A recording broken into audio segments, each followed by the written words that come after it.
Dr. Charles Whitmore's hands trembled as he stared at the vial of insulin in his palm. The same insulin he'd been purchasing for $800 per bottle every month for the past 3 years. The pharmaceutical-grade medication that was supposed to be keeping his son alive was nothing more than saline solution. The 64-year-old retired surgeon had built his reputation on precision, on seeing what others missed. 37 years of examining patients, diagnosing the impossible, saving lives that other doctors had written off. But somehow, he'd missed the biggest lie of all, the one being told by his own flesh and blood. The $60 million malpractice settlement had changed everything.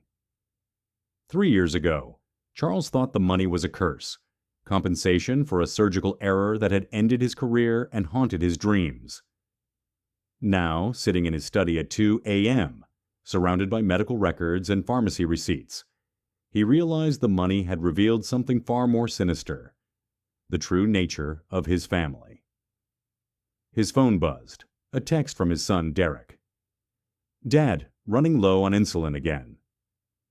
The new prescription is $1,200 this time. Can you transfer the money tonight? Emergency." Charles had transferred the money before he'd even finished reading the message. He always did.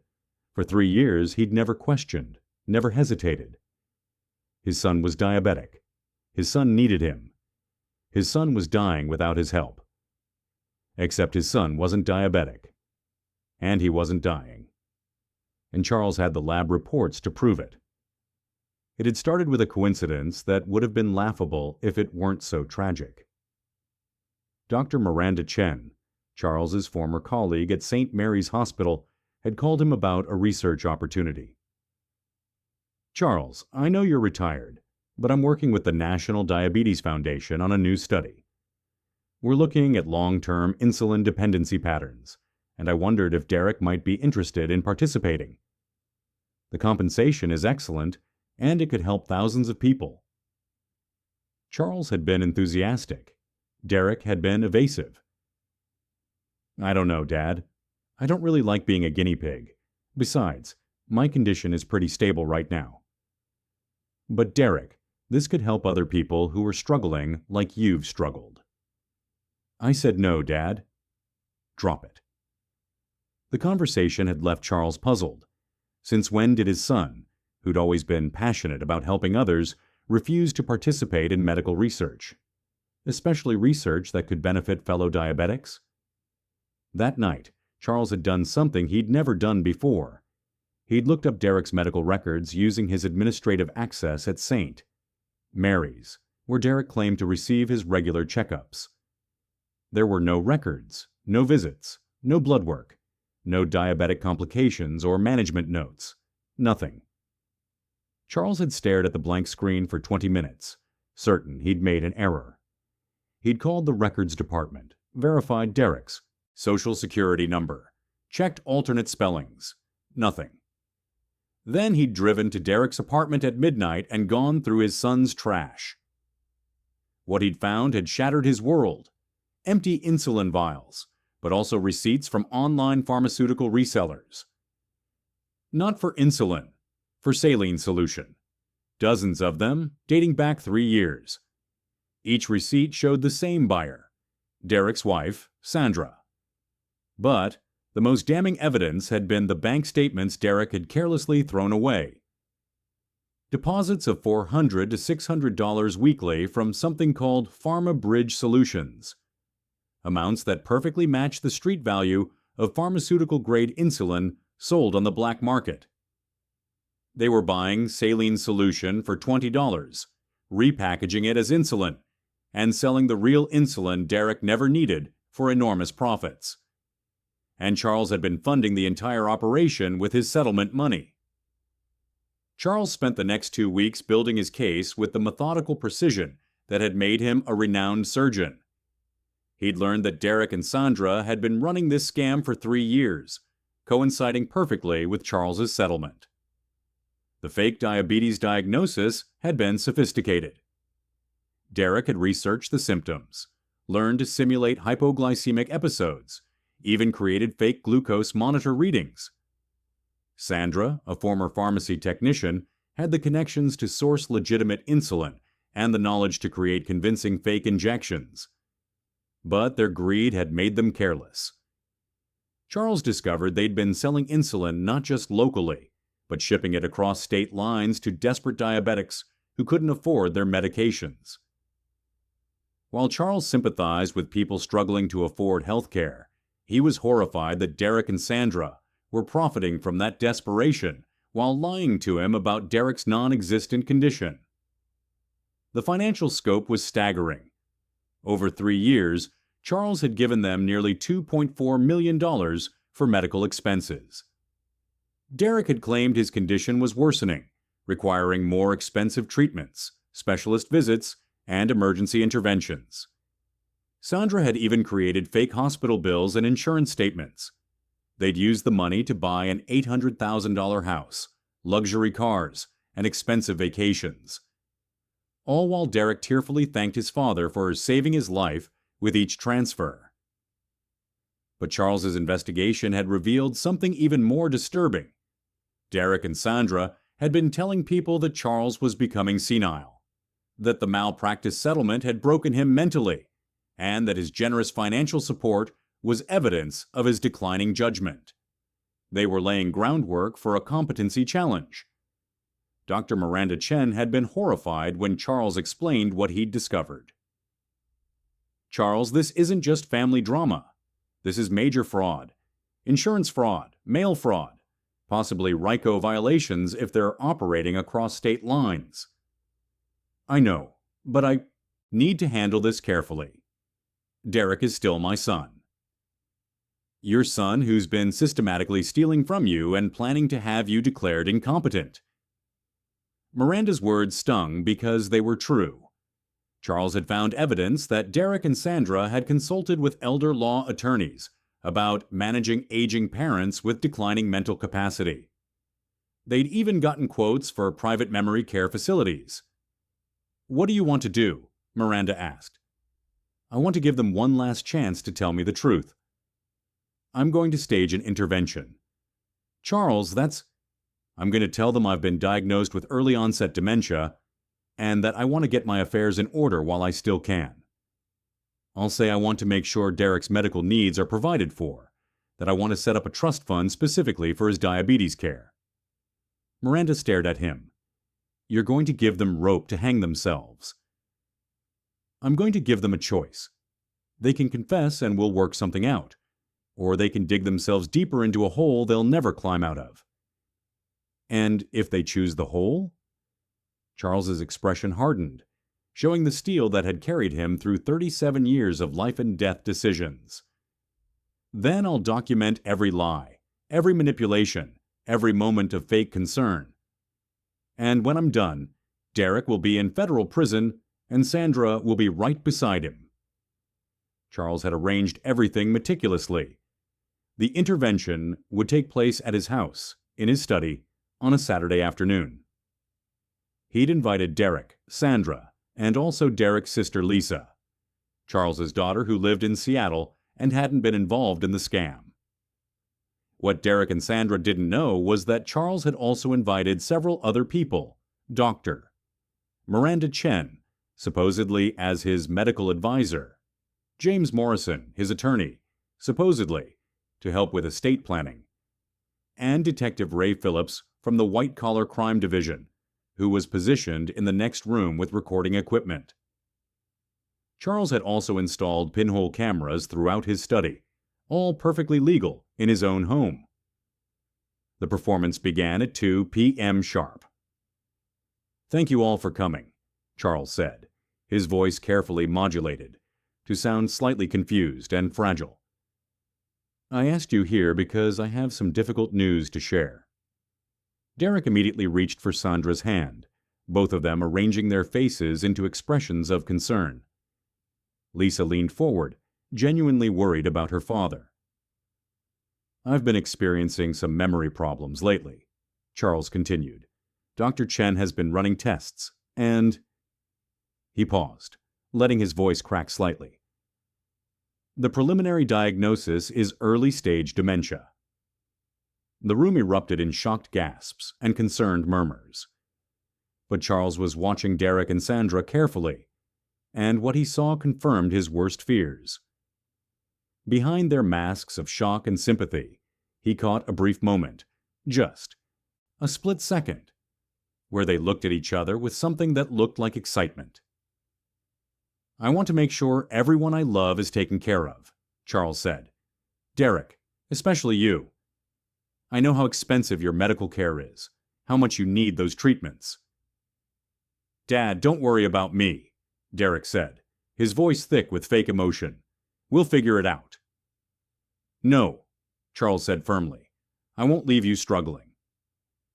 I want to set up a trust fund specifically for your diabetes care, enough to cover your insulin, your specialists, everything. Maybe $5 million, dedicated just for your health." Derek's eyes widened. "Dad, that's incredibly generous, but you don't need to—" "I do. I absolutely do. In fact, I want to increase your monthly allowance immediately. Instead of the $1,200 for insulin, let's make it $3,000 a month. I want to make sure you have everything you need." Sandra squeezed Derek's hand, and Charles caught the tiny nod she gave him. That would be amazing, Dad," Derek said. "I can't tell you how much this means to me, especially with how the condition has been progressing." Charles felt his heart break a little more. Even now, even with a perfect opportunity to confess and start over, Derek was doubling down on the lie. "How has it been progressing?" Dr. Chen interjected smoothly. "I specialize in diabetes management. Maybe I could help coordinate Derek's care." Derek shifted uncomfortably. "Oh, well, you know how it is. Some days are better than others." "Of course. What's your current A1C level?" "My what?" "Your A1C. Hemoglobin A1C. It's the standard blood test for diabetic management. Any diabetic would know it." Derek looked panicked for a moment, then recovered. "Oh, right. I don't remember the exact number. Sandra usually handles all that medical stuff." Sandra jumped in smoothly. "It's been around 8.5, which is why we've been so concerned." Dr. Chen nodded thoughtfully. "That's quite high. What type of insulin are you using? The regular kind. Regular insulin? NPH? Lispro? Glargine?" Derek was clearly in over his head. Sandra, which kind is it?" "Humalog," Sandra said quickly.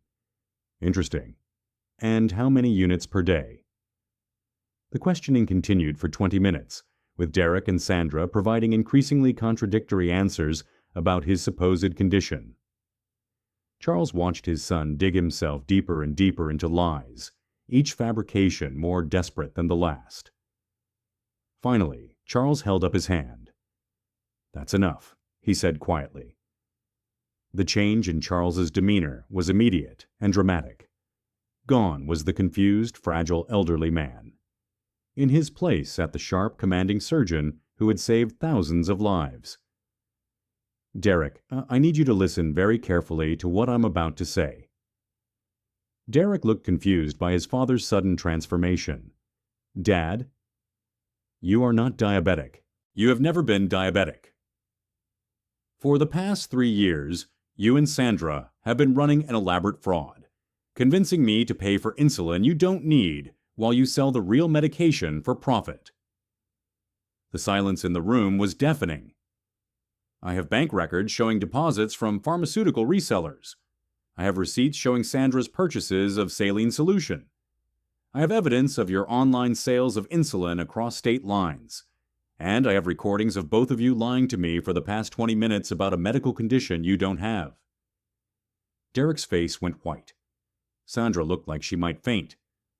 "Dad, I can explain." "No. You cannot explain. There is no explanation that justifies what you've done. You convinced me my son was dying. You made me watch you inject yourself with fake medicine, believing I was watching you fight for your life. You took $2.4 million from me based on lies." Charles stood up, his full height imposing in the small study. But the money isn't the worst part. The worst part is that I found evidence of your consultations with elder law attorneys. You've been telling people I'm senile. You've been planning to have me declared incompetent so you can control my assets. Derek was crying now, but Charles felt no sympathy. You looked at your own father, a man who has never denied you anything, who has supported you your entire life, and you decided to destroy him for money. Detective Phillips entered the room with two other officers. Derek Whitmore and Sandra Whitmore, you're under arrest for wire fraud, mail fraud, insurance fraud, and conspiracy to commit financial elder abuse. As the handcuffs clicked into place, Derek looked at his father with desperate eyes. Dad, please. I'm sorry, I'm so sorry. We got in over our heads, and then we couldn't figure out how to get out. Please don't let them do this to me. Charles looked at his son, really looked at him, for what he knew would be the last time. Derek, 3 years ago. When I got that settlement money, I thought it was the worst thing that ever happened to me. I thought ending my career was my punishment for my mistake. But I was wrong. The money didn't ruin my life. It revealed who the people in my life really were. Dad, for 3 years, I've been grieving for my son who was dying of diabetes. Today I learned that son never existed. The real Derek, the one standing in front of me, is a stranger who saw his father's love as a weakness to exploit. As Derek and Sandra were led away, Sandra turned back one last time. Charles, the money. We can pay it back. We'll make this right. Charles shook his head. Sandra, you can't pay back 3 years of believing my son was dying. You can't return the nights I lay awake wondering if Derek would live to see his next birthday. You can't undo the fact that every time Derek hugged me and thanked me for saving his life, he was laughing at me behind my back. The legal proceedings moved swiftly. Derek and Sandra's operation had been extensive enough to attract federal attention. The FBI investigation revealed they'd been selling insulin to desperate diabetics across 12 states, often at prices only slightly below retail, still profitable, but marketed as discount medication. While Charles understood the desperation of people who couldn't afford their medications, he was disgusted that Derek and Sandra had exploited that desperation for profit, while manipulating his parental love. Derek was sentenced to 8 years in federal prison. Sandra received 6 years. Both were ordered to pay full restitution, which would take decades to complete given the scope of their fraud. The civil case was even more devastating. Charles's attorneys were able to recover most of the stolen money from Derek and Sandra's assets, but the real victory was the punitive damages. The court awarded Charles an additional $5 million, effectively ensuring Derek and Sandra would never financially recover. Lisa, Charles's daughter, had been horrified by her brother's actions. Dad, I had no idea. If I'd known. I know, sweetheart. This isn't your fault. But how could Derek do this to you? How could he look you in the eye every day and lie about something so serious? Charles had been asking himself the same question for months. I think Derek stopped seeing me as his father somewhere along the way. I became just another mark, another source of money. The settlement changed how people looked at me, but I never thought it would change how my own son saw me. 6 months after Derek's sentencing, Charles made an announcement that surprised everyone who knew him. He was establishing the Whitmore Foundation for Diabetes Research and Patient Support, with an initial endowment of $20 million, funds that would have gone to Derek and Sandra if they hadn't chosen greed over honesty. The foundation had 2 primary missions: funding research into diabetes treatment and prevention, and providing financial assistance to diabetics who couldn't afford their medications. Dr. Miranda Chen agreed to serve as the foundation's medical director. Charles, are you sure about this, given what Derek and Sandra did?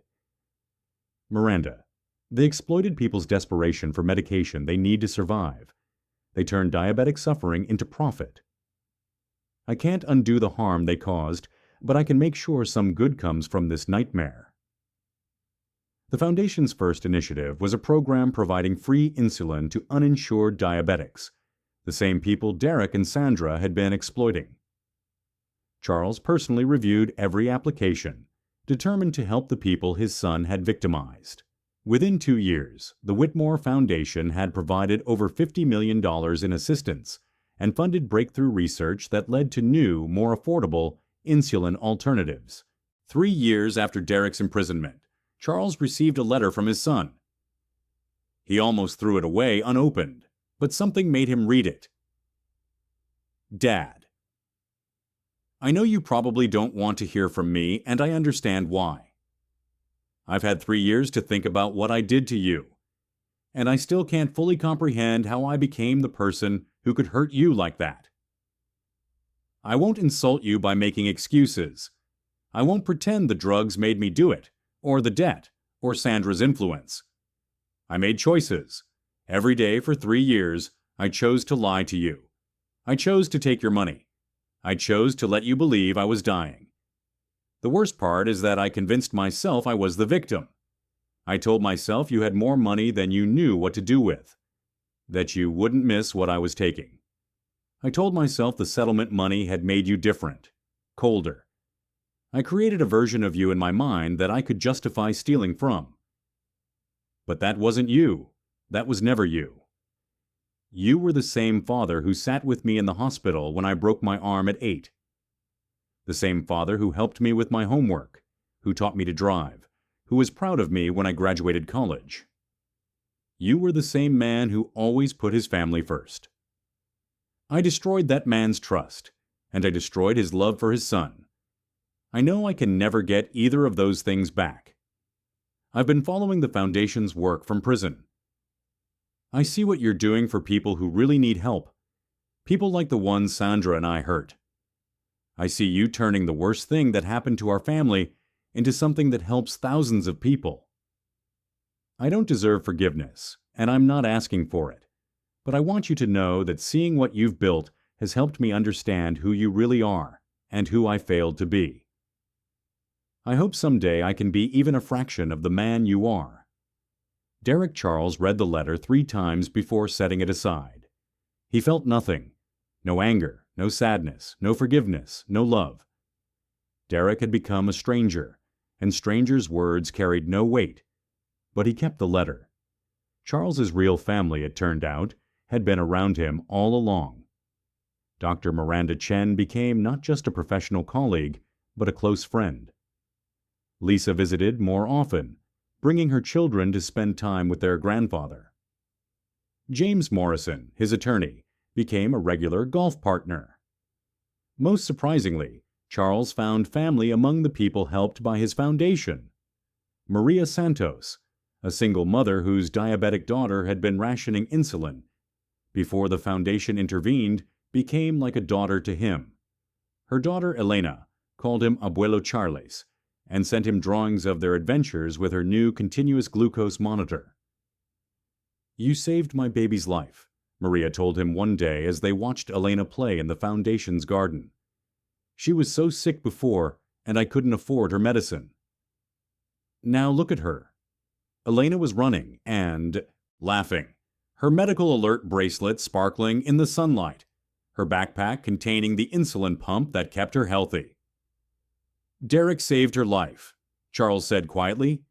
"His choices led to this foundation, which led to Elena getting help. It's the only good thing to come from his betrayal. Do you ever miss him?" Charles considered the question carefully. "I miss the son I thought I had. But that person never existed. Derek was just playing a role, pretending to be someone he wasn't. You can't miss someone who was never real." 5 years after Derek's arrest, Charles received news that felt like vindication. The Whitmore Foundation's research grants had contributed to a breakthrough in insulin production that would reduce costs by 70% within 2 years. Dr. Chen called him with the news. "Charles, do you realize what this means? Thousands of people will have access to affordable insulin because of your foundation. The work we've funded is going to change lives." Charles smiled, sitting in his study, where the confrontation with Derek had taken place years earlier. "Derek thought he was so clever, stealing from me to profit from people's medical needs. He never imagined his theft would eventually lead to making those same medications affordable for everyone." "That's poetic justice, if I've ever heard it." Charles looked at the photos on his desk, pictures of the children helped by his foundation, letters from grateful families, research awards. Where photos of Derek once sat, there were now reminders of the lives he'd been able to touch positively. "Derek made his choice," Charles said. "He chose greed over honesty, exploitation over compassion, theft over work. Those choices led to consequences he'll live with forever." "And your choices?" "I chose to turn betrayal into purpose, theft into charity, lies into truth. I chose to help the people Derek hurt instead of just mourning what I lost." Charles had learned something important in the 5 years since Derek's arrest. The best revenge wasn't destroying the person who wronged you. The best revenge was becoming the person they could never be. Someone who turned pain into purpose, who built instead of tore down, who helped instead of hurt. Derek would be released from prison in 3 years. He would return to a world where his father had become a respected philanthropist, where the money Derek had stolen had saved thousands of lives, where the lies Derek had told had been transformed into life-saving truth. Charles had won not by destroying Derek, but by building something Derek could never touch, never corrupt, never steal. He had won by becoming the father Derek never deserved, and the man Derek could never be. The evening Derek was arrested, Charles had thrown away the last vial of fake insulin, the saline solution he'd been paying $800 for, believing it was keeping his son alive. Now, 5 years later, he kept a different vial on his desk, the first sample of the new, affordable insulin his foundation had helped develop. It was a reminder that lies could be transformed into truth, that theft could become charity, that betrayal could become purpose. Derek had taught his father an important lesson, though not the one he'd intended. He'd shown Charles that blood didn't make family. Choice did. Love wasn't automatic. It was earned. And trust, once broken, might never be repaired, but it could be replaced with something better. Certainty. Charles was certain now of who deserved his love, his trust, his resources. He was certain of his purpose, his legacy, his impact on the world. Most importantly, he was certain that he'd made the right choices when faced with the ultimate test of character. Derek had failed that test. Sandra had failed that test. But Charles had passed with flying colors. The sweet taste of justice wasn't revenge. It wasn't seeing Derek in prison, or Sandra losing everything, or even recovering his stolen money. The sweet taste of justice was knowing that every life his foundation saved was a victory over the greed that had nearly destroyed his family. Every diabetic child who could afford their medicine was proof that love could triumph over lies. Every research breakthrough was evidence that good could come from evil if you chose to make it happen. Derek had stolen $2.4 million from his father. In return, Charles had built a $50 million foundation that would outlive them both. Derek had lied about dying to manipulate his father's love. In return, Charles had helped thousands of people actually live. Derek had planned to have his father declared incompetent to steal his fortune. Instead, Charles had proven his competence by building a legacy that would help people for generations. In the end, Charles had given Derek exactly what he deserved, nothing. And he had given himself exactly what Derek could never take away: purpose, peace, and the knowledge that he'd chosen correctly when it mattered most. The real medicine hadn't been the insulin Derek pretended to need. The real medicine had been the truth, painful to swallow but ultimately healing. Charles was healed. Derek, despite his freedom someday, would likely never be, and that was the most fitting consequence of all.